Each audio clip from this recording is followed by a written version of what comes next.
Our God in heaven, we do thank you for this time that we can come all together in different parts of the country, different states, and join together in worship, fellowship, and learning about the things that are important to you and that are important to us and it affects us daily, and with moving forward towards Eden. We just thank you for everything that you've done for us so far. Thank you for the leaders that have spent so much time and energy and effort to bring all these studies together. And we thank you for the opportunity to revisit these messages and to learn what they are for our personal selves, as much as it is for the world.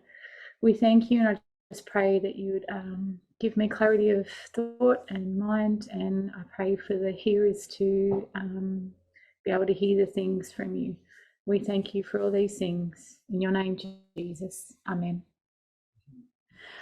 Thank you, everybody. All right. So the last time I did present, it was a study on the camp meeting, and it was the Eden and Canaan and Stonewall. So what I did is I was sort of breaking things down a little bit. So I put, we sort of went through and we ticked off a list of what the presentation, so the foundations of what that entailed. So we understood the importance of history and understanding that correct history to begin with.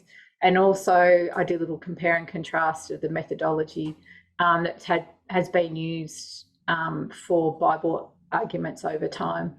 And some of the conclusions that we did see was when we have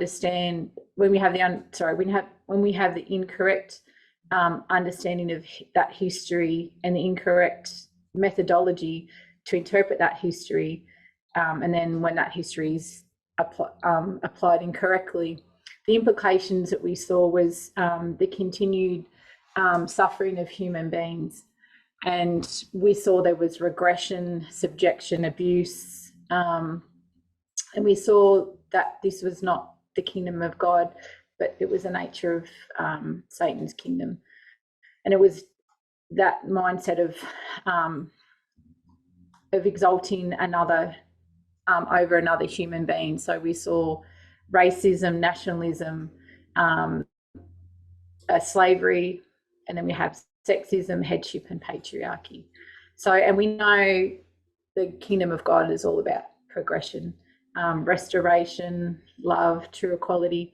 And when we understand that correct history, and we use that correct methodology, and I guess we're interpreting it, but we're applying that history to the lines and the patterns and the structures, and that was given and guided by the hand of God.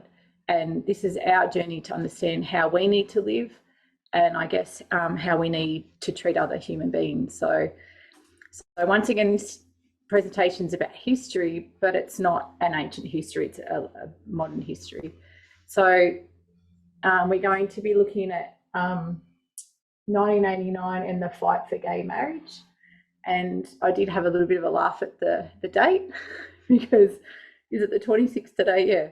So the 25th and the 26th of August 2021, so 2 years ago. So I thought that was a bit funny. Right on Darren's birthday again. All right. So when we talk about this history, there's another reason that we know this subject is gender. It's because it's not just gender, but it's marriage. Because between 1798 and 1888 history, this is it's what's being discussed is the two institutions of Eden, and we might have a bit of interaction if that's okay. So what was it in 1888? We're talking about the two institutions of Eden. What's it in 1888? Sabbath. Thanks, Molly. Sabbath.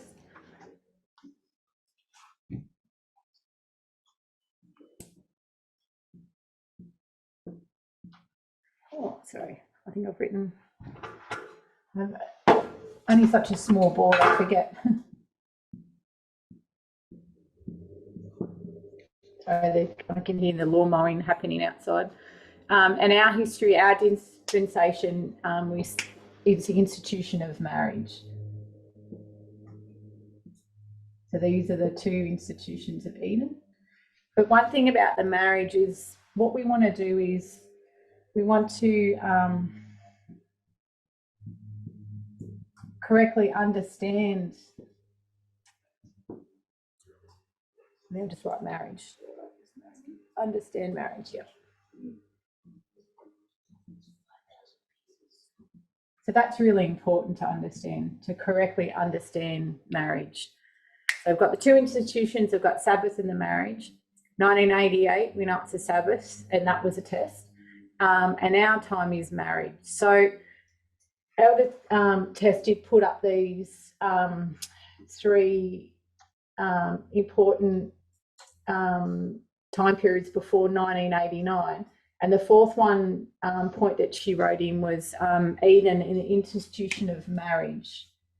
So Eden, oops.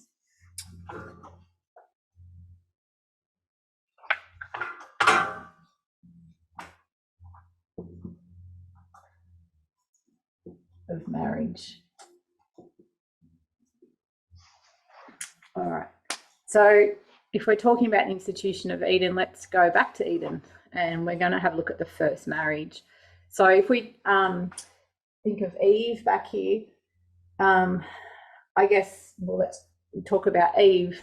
So we talk about Eve, it's what has affected Eve. It was her marriage that was affected, because we know the curse is sexism, and patriarchy is introduced to deal with these wandering Eves, and we know that's not from God. We saw Elder Terry's presentation, and we follow that story back to heaven.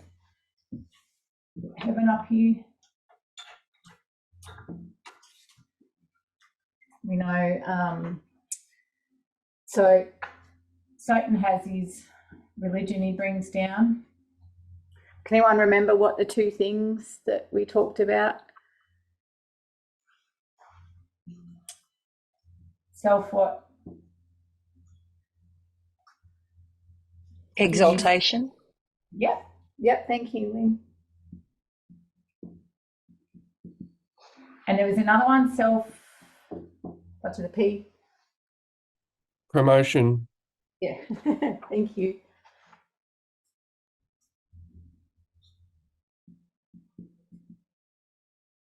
All right. So I'm just going to draw a little. So what happens is with this mindset or this religion, so man's going to exalt themselves over woman. So what's affected women, married and unmarried, and every facet of their life for thousands of years is this headship. And this is still an issue and it's still running through time. So it's headship.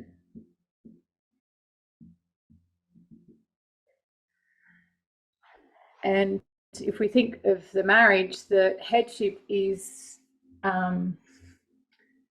it's the original, it's the breakdown of the original marriage. So that's what has happened. So break.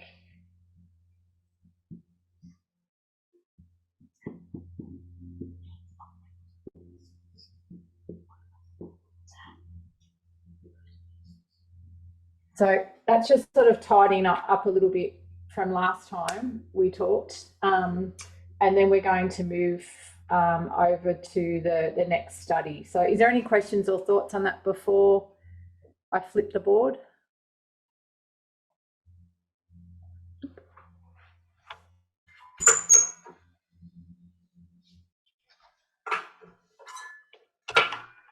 All right. So I've got two lines up here. One's sort of a reform line. The top one's a reform line, but because of the board's very small, I can only get, there's still a lot more that way, but I'm just going to deal with this part. And this next one it's just to track what Elder Tess is talking about through her presentation. It's just more of a visual guide. I hope that's okay. All right. So this line is, we're going to talk about homosexuality.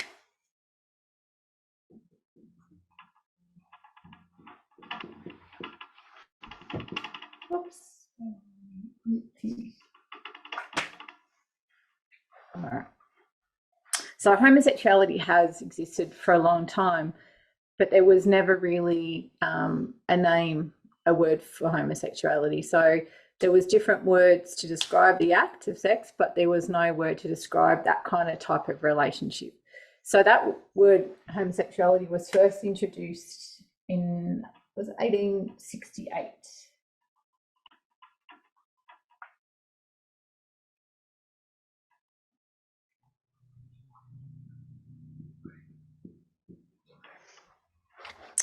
Okay, so then as time goes on, in the late 1800s and the 1900s, people were more open, especially in the 1920s. So in the 1920s, people was quite open, and with homosexuality, they didn't have much. So for the gay community, there wasn't much fear of persecution. So I'm just going to track this one down here. So there's really not much persecution.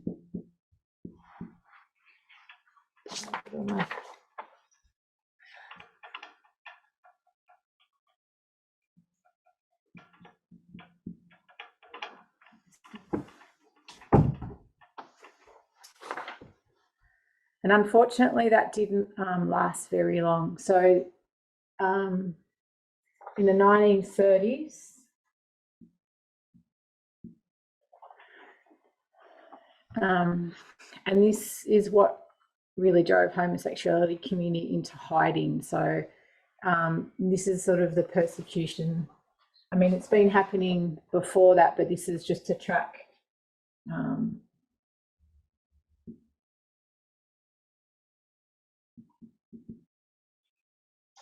so not much, and then it sort of starts coming in. So then we come to World War II. I think that's right. If I get any of these wrong, let me know. So a lot of countries do have different laws, but I'm sort of picking on Germany, Nazi Germany, actually, just for a moment. So if you read through what happened, I'm not going to bring it all up, but if you just do a Google search on that, you'll see the persecutions of homosexuality in Nazi Germany was horrific. So it's considered to be the most severe episode in a long history of discrimination and violence targeting sexual minorities. So that's sort of in the World War II. So that's severe persecution.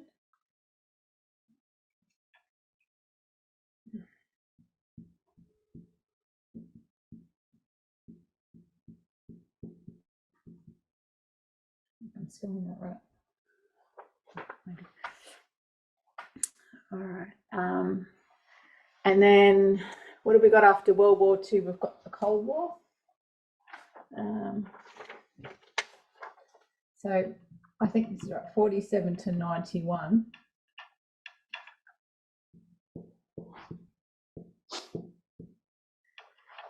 So in that period, you've got the next one over here. I just want to write 50s and 60s. Elder Tess does talk more about that. So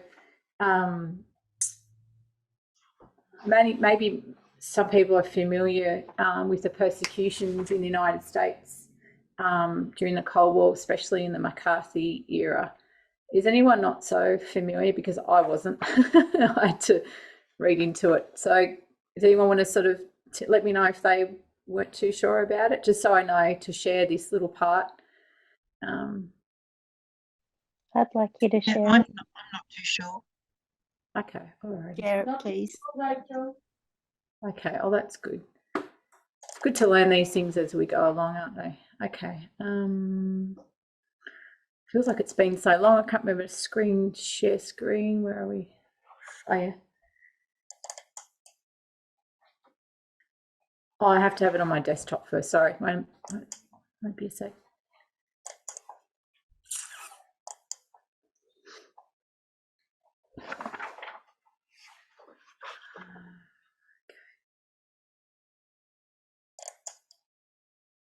You're also very patient.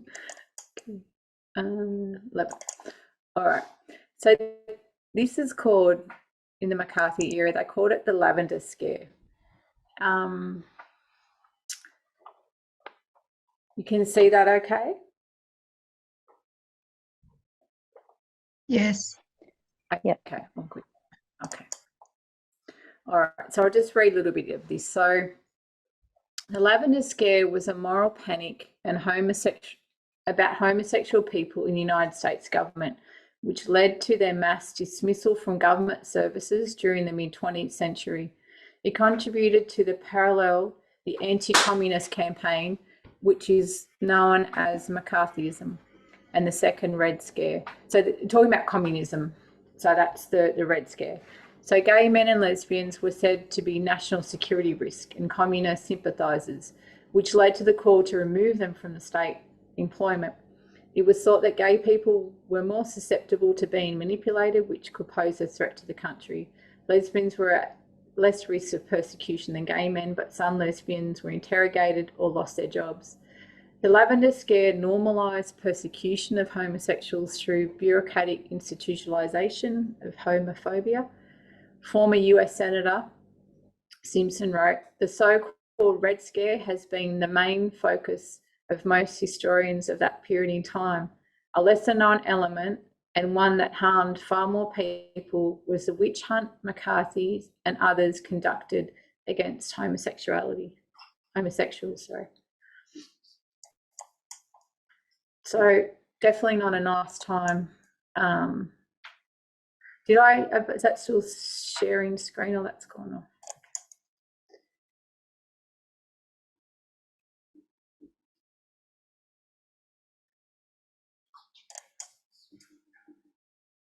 Okay. Feels like it's been a while since I've done all this. Okay. All right. So does that sort of give the people that didn't know a little bit of an idea what it was like in this McCarthy era? So you've got, communism happening, but then they're sort of narrowing in on people that they're accusing because of their sexual choices. So it's a pretty horrible time for the people living in the Cold War period. So I'll just say it's kind of McCarthy era. Any thoughts or comments on that? Please share. Just interesting, Rachel, that people on the left are accused of being socialist and people on the left support homosexuality. Just thought that was interesting that you got that parallel, as you've pointed out. Yeah, Murray. I thought it was interesting, Rach, that that Lavender Scare becomes almost a self-fulfilling prophecy in a way that homosexual people probably were not communists or communist sympathizers before, but as soon as you make them an other and they don't feel safe, anyone that are communists open their arms up to them and take them in. And it happens with any of these things where you other a group of society. The witch hunt, I think is a good word for me. It just helps me because I know about witches and how they hunt for them. So it helps to bring in the picture more vividly, for me anyway. And I think I was just talking about it. But that's the thing that's stuck up in my mind. Thanks, Josephine. So next one that we've talked about quite a bit is in 1969. Now, this becomes known as a turning point. So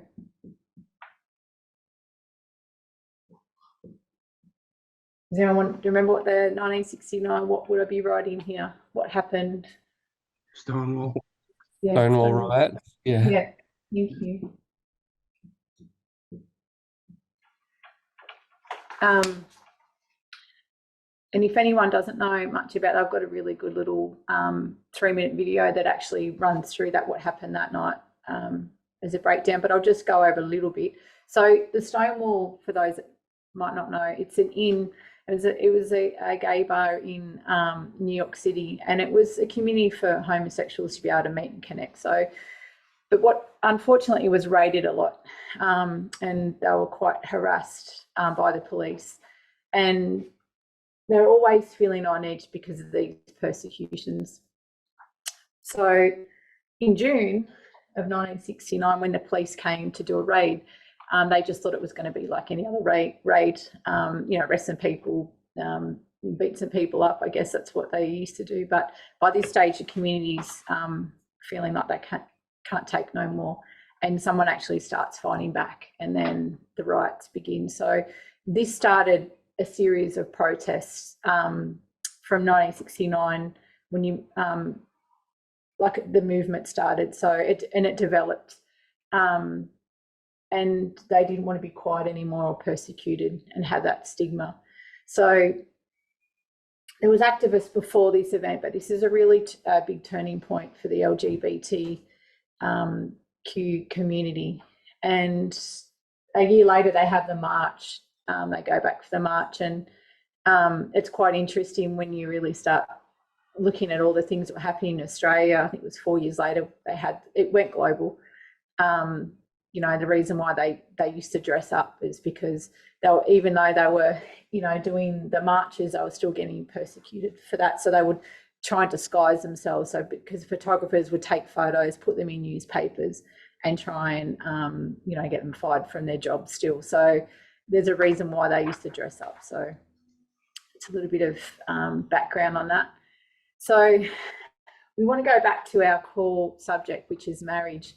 And in this point, in 1969, gay marriage was not part of the agenda or that conversation back then. So same-sex marriage really, it didn't really attract mainstream attention until the late 1980s. I'm just going to read from a New York Times article. And they're going to write from the perspective of relationships. So the question of same-sex marriage was all but dormant until the late 1980s, when according to gay activists, the AIDS epidemic was a turning point. Once you know you're going to lose someone, the status of the relationship and the way you view that relationship, the connection you have with them, the acknowledgement of that relationship, or the way that you want to be remembered after death, the way you want to remember the people that you love after death, it feels much more important. So all of a sudden, they had questions of inheritance and death benefits. So we can see in that 1980s,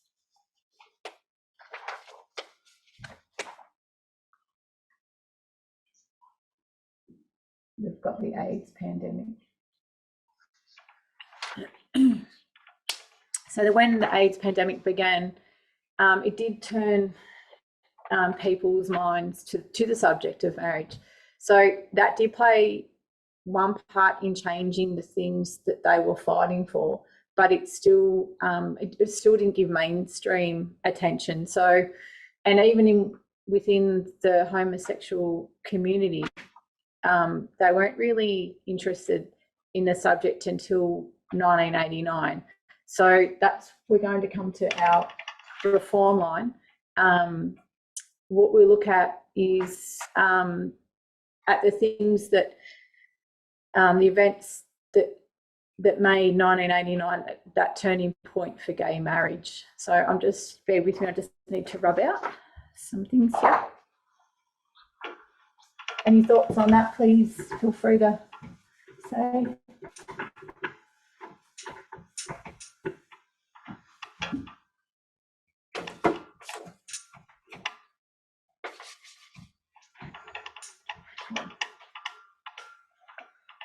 All right, as I said before, that it's a bit of a distorted reform line just because of room, but I'll only be going up to 2012 today, if I get there. Okay, all right. So the starting point for the fight for gay marriage, so it began in 1989.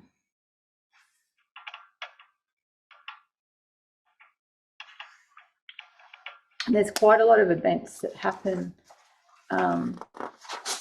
that year that really gave impetus to the movement. And we're going to be starting outside the United States, in Europe, and we're going to Denmark. So just going to write the list down here. So Denmark.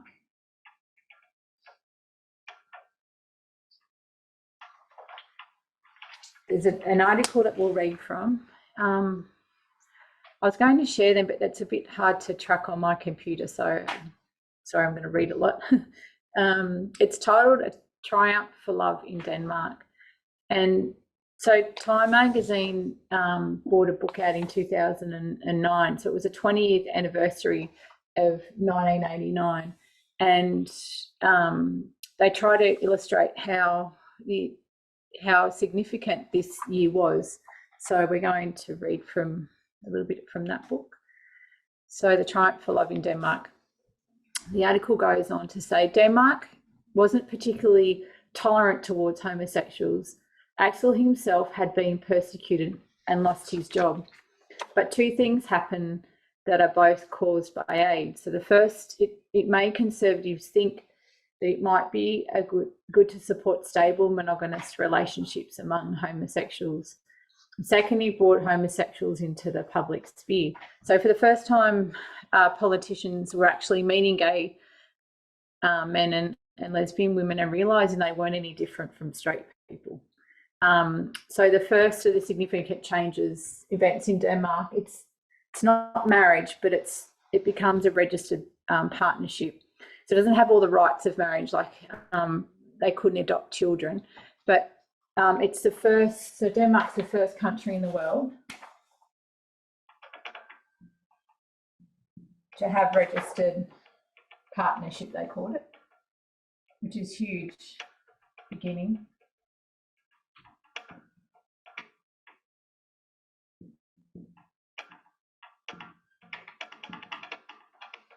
So that's the first point. All right, so we'll go back to the United States. So after World War II in New York, to just give you a bit of context about, they've got these controlled apartments, so they're rent controlled. So how it works is if my husband and I had a rent controlled apartment, the rent is capped. So they can't charge you anymore for staying there. So, and you could imagine they're quite precious. So say if my husband signs a lease for the apartment, but he dies, the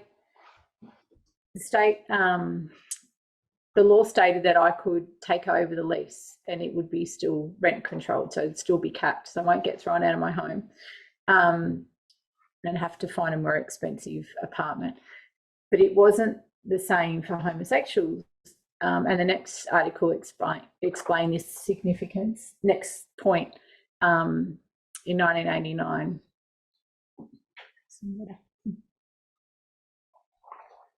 So from LA Times, on July the 6th, 1989 in New York City, New York's highest court ruled on Thursday that a partner in a long-term homosexual relationship can take over the couple's rent-controlled department when the lover who signed the lease dies.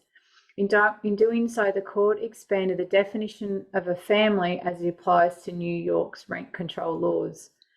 The New York decision is the first time any top state court in the nation has recognised a gay couple to be the legal equivalent of a family. According to American Civil Liberties Union lawyer William Rubenstein, today's decision is a groundbreaking victory for lesbian and gay men. Rubenstein said today it marks the most important step forward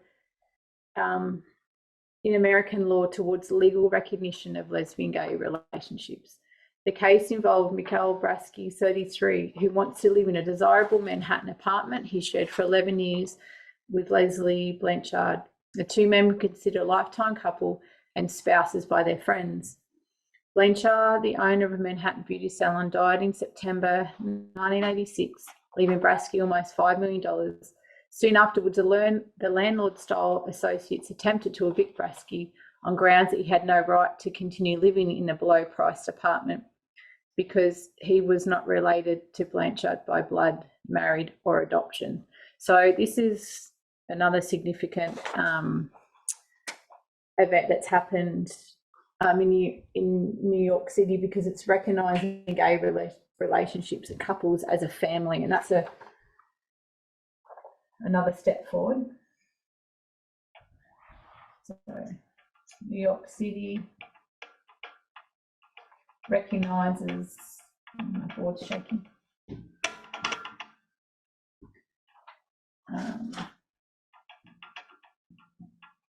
couples as family.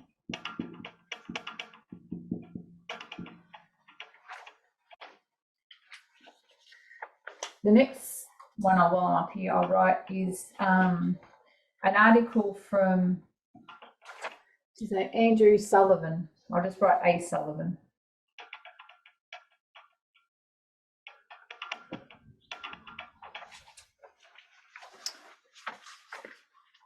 So this is considered, the article is a turning point article. So Andrew Sullivan, he's a gay journalist, and in August the 28th, 1989, he wrote an article in the New Republic. So he's kind of a conservative, but he's homosexual, and he's changed party affiliation around the Iraq War. So it's called Here Comes the Groom, a Conservative Case for Gay Marriage. So the beginning of the article is talking about the new law. So he's seen that the New York recognises gay relationships as family. And he argues for and against some points, and he's advocating for gay marriage. So I'm just going to read again. He says, the gay movement has ducked this issue primarily out of fear of division. Much of the gay leadership clings to notions of gay life as essentially outsider, anti-bourgeois, radical. Marriage for them is a co-optation in a straight society. For the Stonewall generation, it's hard to see how this vision of conflict will ever fundamentally change. But for many other gays, I guess a majority, while they don't deny the importance of rebellion 20 years ago and are grateful for what was done, there's now this sense of a new opportunity. A need to rebel has quietly ceded to desire to belong. So many homosexuals in 1989 were opposed still to gay marriage because they wanted to fight society, not be co-opted into it. But this behaviour that's it's quite typical of the civil rights movement. So she does a comparison, which I love when she does these throughout this article, and she says there's quite if we were looking at feminism, so she says there's quite a parallel fight within feminism. She says the women that fought through the sexual revolution and the second wave feminism, often the conflict fight today with today's feminists, the newest generation of feminists, and the conflict is those older feminists fought so hard against society and fought so hard under the sexual revolution to even have their female sexuality recognised. So they've watched the Me Too generation, and the Me Too generation say that sexual revolution was important and good, but it's also being used by men to see women as so sexually available to add to the sexualization of women. And they see the results of when they raise their hands and they say me too. So the older feminists say, they're saying, don't you appreciate what we fought for? And they criticise the Me Too movement. So Elder Tess is referring to all this is because she spoke to us about the different currents within feminism. And we can see, because of the refinement of the message, as we look back to the sexual revolution and see its positives and negatives, and how we view the Me Too movement. And it's external fight. So we see the parallels and the same things happening in the gay, with gay rights.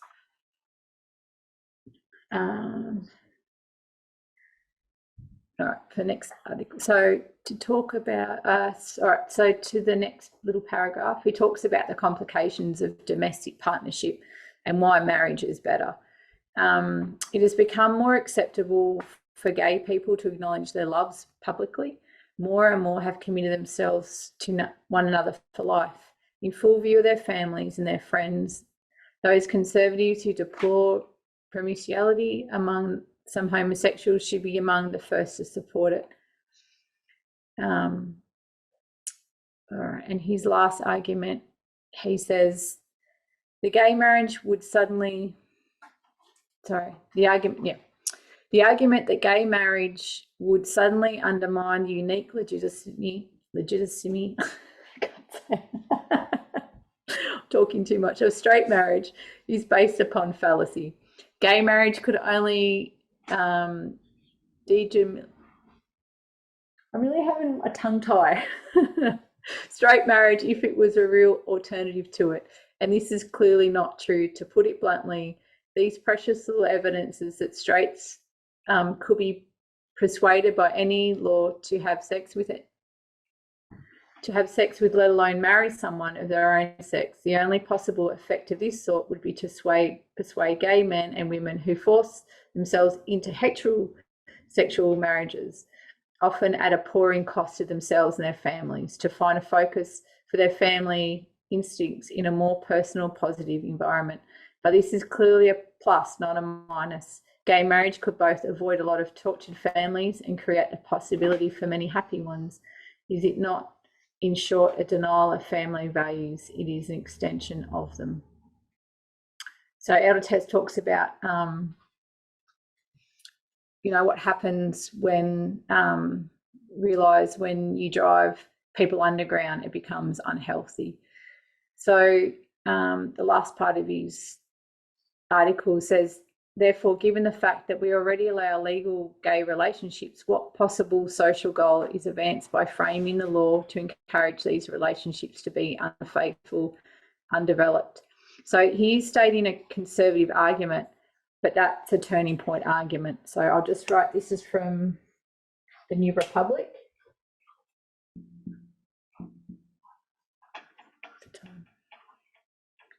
And it's a conservative argument for gay marriage.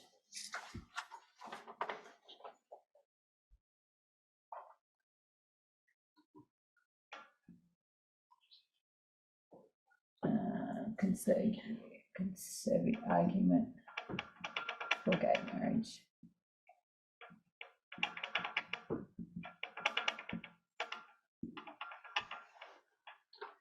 All right, another one that's just a very quick one. It was she added was another article.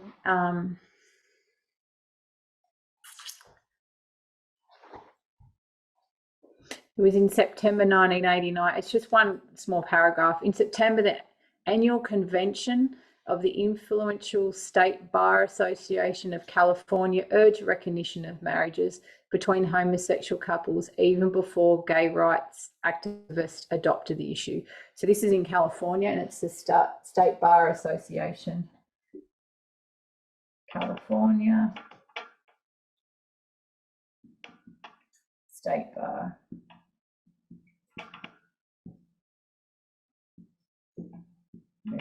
Going into a lot of history. All right, nearly done with 1989 on this part. So we're going to Germany, going outside the US again, to Germany, to East Germany to be exact. So just to recap quickly, we've been to Denmark.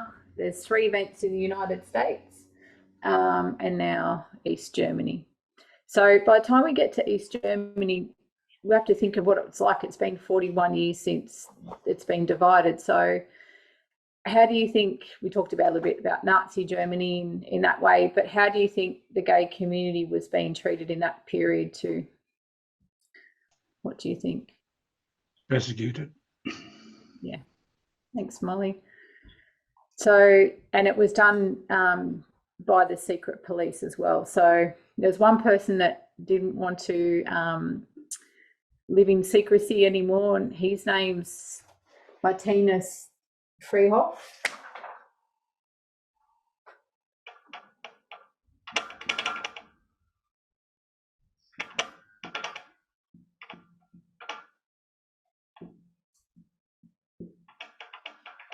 So we'll talk about, so he's an actor. My notes are. And one of the last films made by the East German State Film Studio was called Coming Out. So the East German Film Studio produced this movie with Matthias as the lead actor. So it's also his personal coming out. So does anyone remember when it was premiered? Does anyone remember this study? What was the night? Pardon? 9th of November 1989. Yeah, very As the good. wall was coming down. Yeah, exactly. The fall of the Berlin Wall. Absolutely. So they've got the first gay themed film, and it's on the 9th of November. So it was a short distance from the Berlin Wall. So you've got 41 years of separation. And that first gay themed film, it got such praise that they played the premiere twice. So as I sat there watching the premiere over the hours of midnight, they had no idea what was happening down the road. So apparently Matthias tells stories of walking down the border between the East and the West Germany. So it would have been quite a sight. So it's a historical event. Without the Berlin Wall, that's a turning point. But this is a separate historical event. So it's called Coming Out. That's right. I can't remember what it's called.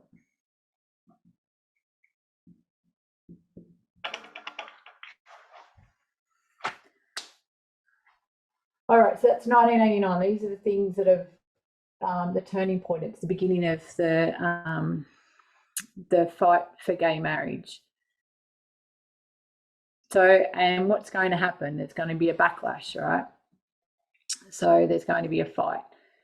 So it becomes a fight in 1991. And Elder Tess she talks about one issue of discrimination before she talks about the fight. So it's about it's a New York Times, October 6, 1991. I'll just read the little article that she read from. The Georgia Authority General has withdrawn a job offer to a lawyer after learning that she planned a wedding ceremony for her lesbian lover. State law bans sexual relations between people of the same sex, and the Authority General, Michael J. Bowers, had successfully defended that law 5 years ago before the United States Supreme Court. And of course, Georgia law also does not recognise homosexuality, but he had defended and kept a law on their books that made it legal to be practicing homosexual in Georgia. So unfortunately, she lost that case. So what we're going to do is we're going to have a look at 1990, because this threat really begins back then in Hawaii. So in Hawaii in December, there was 3 same-sex couples applied for marriage licenses, and at the Hawaiian Department of Health, and of course they were denied. And I guess Elder Tess says they may have anticipated this, so they initiated a lawsuit. So in 1991, in May 1991, the lawsuit goes all the way up to the Supreme Court, so it's a bit of a process. And it's known as the Bayer versus Lewin. So I just wrote 1991.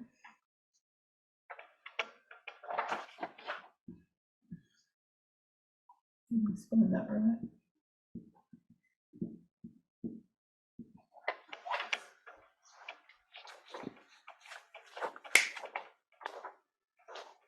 So they're wanting to sue the state of Hawaii for the legal right to marry.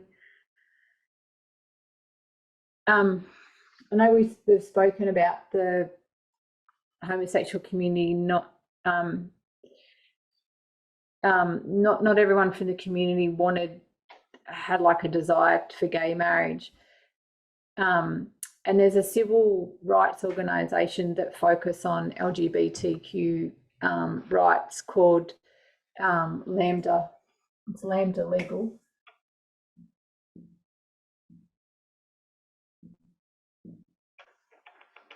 And if you have a look at the when you do a search, it talks about this. So they actually, it's a legal defence and education fund, but they refused to represent them in court. And they said there was two reasons.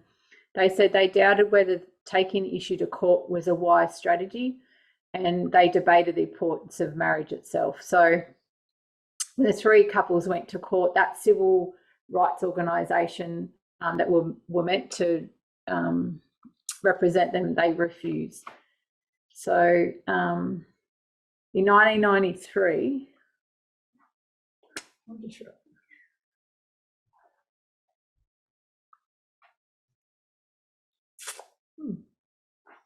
Sorry.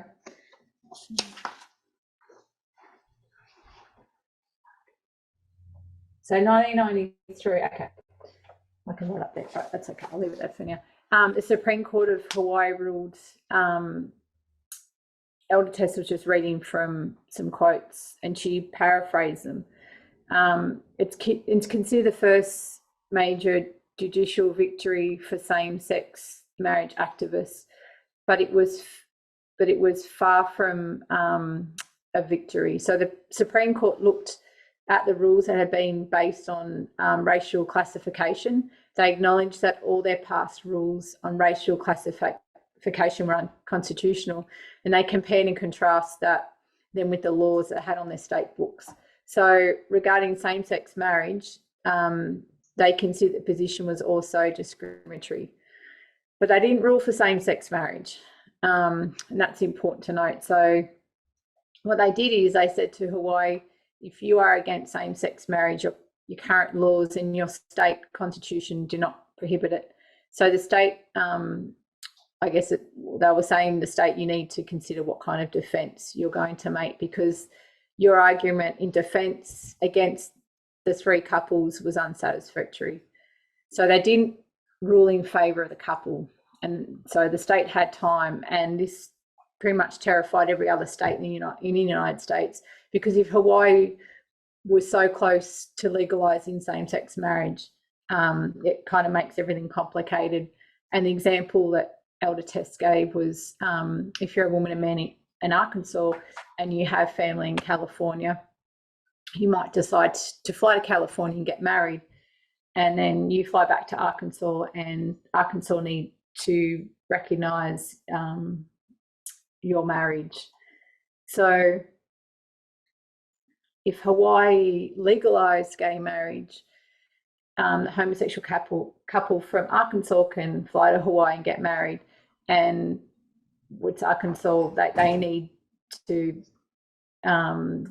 acknowledge that, don't they? So that's panic number one. And panic number two, if Hawaii legally recognised this couple as married, then what about the federal government?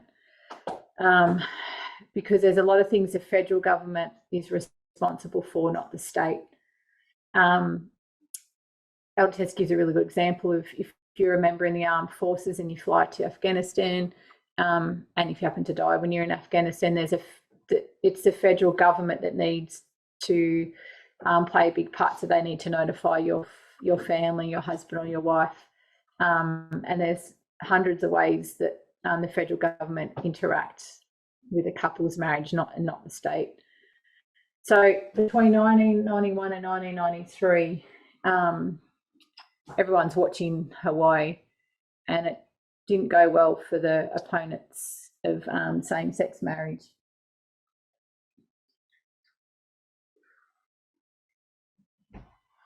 I didn't put 93 in there, did I? It's a little one in there. So now there's a group threat, and they're going to mobilise. And they're looking at, I guess, when you define the Constitution and the laws that protect you from this group threat. So, and this is going to be the response, which is formalised in 1996. So this is the response. So they've mobilised and they've found their counter argument.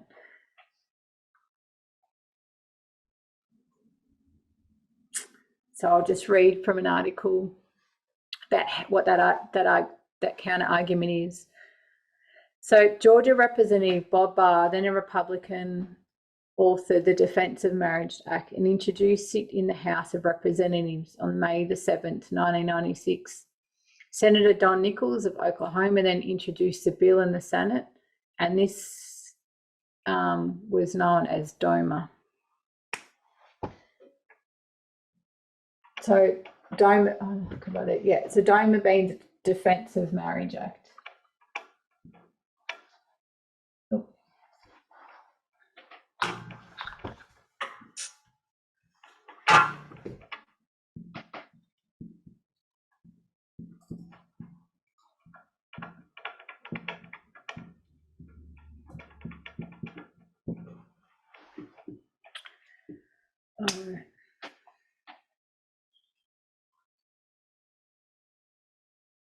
All right, now we're going to see the Republican Party, how they endorse this DOMA.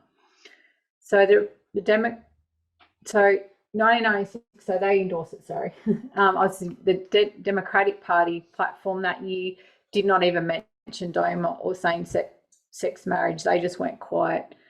So the bill goes through Congress and on the legislative fast track and met with overwhelming approval in both houses of the Republican-controlled Congress in 1996, with only 65 Democrats, and then Representative Bernie Sanders, who was an independent, and Representative Steve Gunderson, who was a Republican in opposition. So if I just drew it up really, it's kind of for myself when I drew it up, but if you think, so it's the Defence of Marriage Act is authored by a Republican, and then it's introduced by a Republican. It goes through a Republican controlled House, and then a Republican controlled Senate. Senate.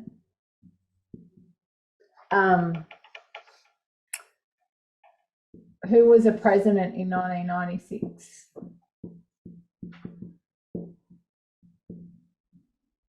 Bill Clinton. And what was he, a Republican or a Democrat? Democrat. He's a Democrat.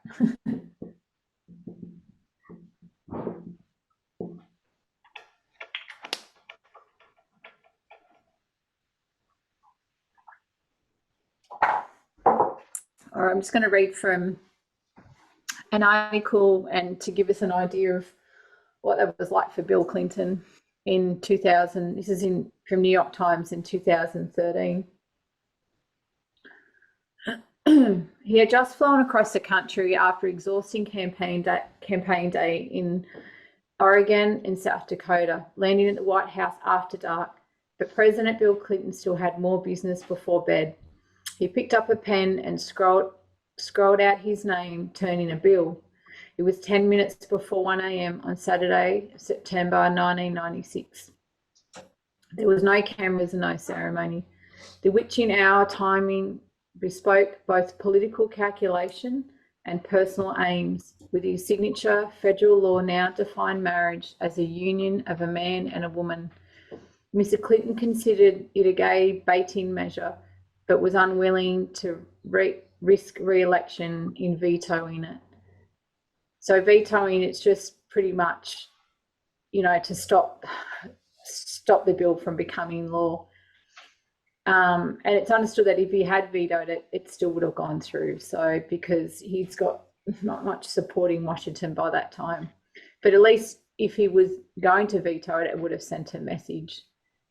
Neela Test brings another good comparison. She talked about the Whig Party and what did they do in an election year? The end winning the election. Pardon? Compromise. Compromise. You're on the ball, Molly. The compromise. All right. So the article continues. For nearly 17 years since the middle of that night moment has haunted Mr. Clinton, the source of tension with friends, advisors and gay rights supporters. He tried to explain, defend and justify. He asked for understanding. Then he inched away from it bit by bit. Finally, this month, so that's September 2013, he disavowed the Defence of Marriage Act, entirely urging that the law be overturned by the Supreme Court. Rarely has a former president declared that an action he took in office violated the Constitution. So historically, Bill had quite a number of homosexual friends, and he'd been seen relative to his time that he was progressive and he was supportive of the community. But what happened was he tried to open up the military to gay and lesbian in the military, and politically that impacted him in a negative way. So he's 1996. So he's afraid of the consequences if he vetoes DOMA. Bit more from the article. The bill passed with overwhelming margins, enough to override a veto. So the bill passed with So it wouldn't have mattered if he'd vetoed it. It passed. He hoped to avoid calling attention to it in his post-midnight signature. Mike McCurry, the press secretary, got a call at home asking if he should wait until morning to announce it. This is quoting his press secretary for the time.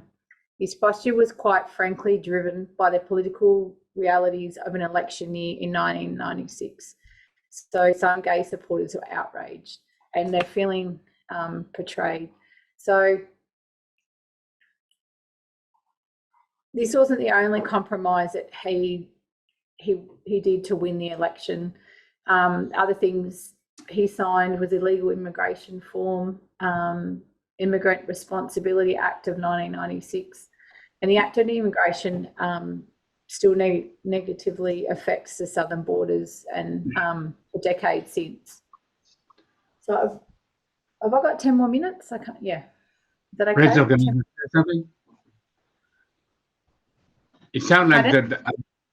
It's I could just think it doesn't make sense that Bill Clinton, it sounds like he had a fast brain at the time, because the evidence is all there that, well, if he vetoed it, the evidence is there that it's still the bill's going to go ahead because it's all run by the Republican. And I don't know, he probably panicked. He didn't take his time to think properly because he had friends and relatives and that they are gays and that. But it reminded me of a study with Pamina of the slow brain and fast brain. That's all right. Winning the election was more important as well. So how that the implications of what he did, how that was going to affect everybody else. And like we said in the article, you know, he's been removing himself and he's been trying to fight it. He was trying to fight it since he did it. He knew it was wrong. I'll just quickly, I think I'm not going to get through the whole study, which is fine, but what I might do is just quickly go through what, just an explanation of the Defence of Marriage Act, Sodoma, if that's okay.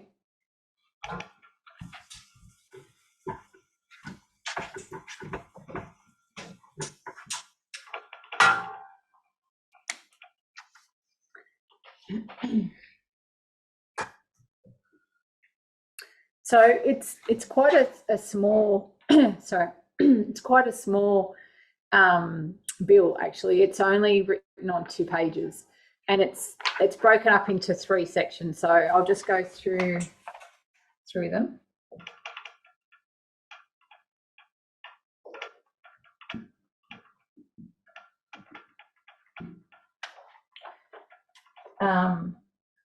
So the first part of the bill, it's really not much except an explanation of the name. So it's fairly, it doesn't really mean much, like as considered with the law, like it doesn't really impact anything. So it's just really it's really just about the name.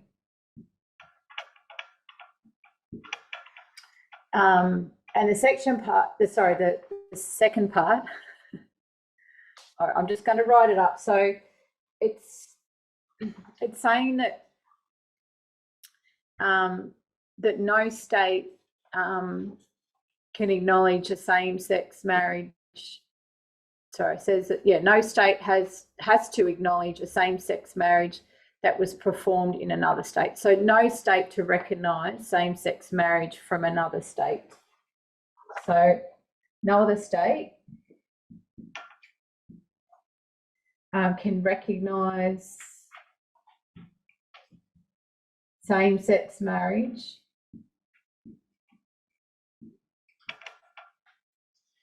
from another state.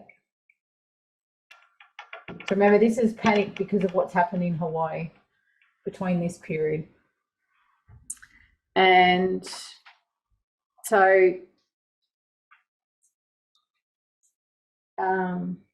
we talked about if someone got married in Hawaii, when they stepped foot into Arkansas, that marriage wouldn't be recognised. And Section 3 talks about the federal government does not recognise as married any gay couples legally married by a state that allows it. So we talked about the federal government and how they interact with people.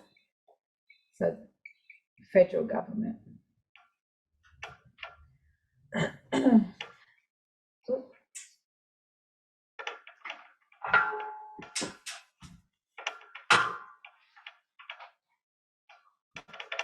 So does not recognise gay marriage from states.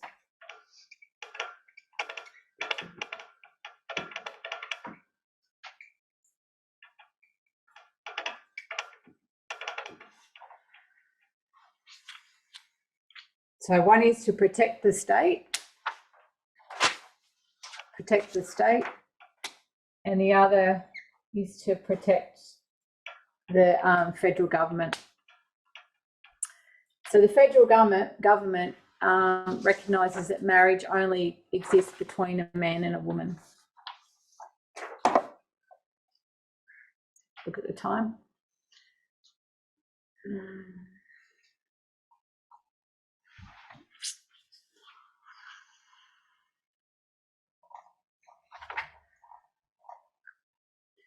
What I might do is the next part I really enjoyed learning about, and I don't really want to cut it off because I'm just having a look at how much my notes I've got left. We'll go into next time from 2001 along, and just to 2001 to 2012, just to give you an idea what happens in the interactions. But I might close with prayer if that's okay, And then if we've got any thoughts or questions, see if I can answer them. All right, I might just bow our heads and close in prayer if that's okay. Our God in heaven, we do thank you for showing us the history of what it's been like for people that just publicly want to show their love for one another, and the turmoil that they've gone through, and people dictating by law what they can and can't do. We thank you that you're helping us to understand this history and the importance of it, the importance of people, and the way forward, Lord. We just pray for Catherine, who is presenting next. I know she always helps us to understand things clearer and clearer, and I just pray that you would bless her abundantly and everybody else that's joined us today. We thank you in your name, Jesus. Amen.